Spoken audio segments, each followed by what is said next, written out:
آپ دیکھ رہے ہیں کرائم ڈاؤن نیوز HD۔ خبر شامل کریں گے حافظ آباد سے سید وسیم شاہ کی رپورٹ کے مطابق سابق وفاقی وزیر سائرہ افضل تارڑ نے کہا، حضور نبی کریم صلی اللہ علیہ وآلہ وسلم پوری انسانیت کے لیے رحمت بن کر آئے۔ آپ صلی اللہ علیہ وآلہ وسلم کے آنے سے معاشرے میں جو خواتین کو عزت و احترام دیا گیا اس کی مثال نہیں ملتی۔ آپ صلی اللہ علیہ وآلہ وسلم کی ولادت بسعادت ہمارے لیے جہاں خوشی کا مقام ہے، تو وہیں آپ صلی اللہ علیہ وآلہ وسلم کی تعلیمات اسوہ حسنہ ہماری زندگیوں کے لیے مشل راہ ہے۔ آج کی ماں بہن اور بیٹی کو حضور نبی کریم صلی اللہ علیہ وآلہ وسلم کی تعلیمات پر عمل کرنا چاہیے، کیونکہ ایک معاشرے کا آغاز گھر اور خواتین سے ہوتا ہے۔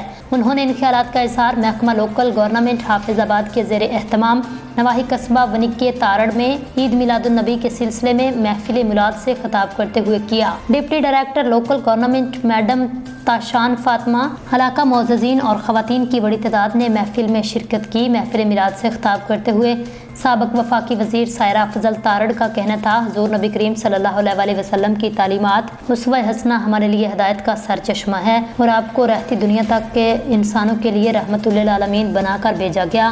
آپ محسن انسانیت ہیں، اور آپ صلی اللہ علیہ وآلہ وسلم ہی کی وجہ سے اللہ تعالیٰ نے اس کائنات کو تخلیق کیا۔ ان کا کہنا تھا، آپ صلی اللہ علیہ وآلہ وسلم کی ولادت سے قبل خواتین کو کوئی عزت و احترام نہیں دیا جاتا تھا۔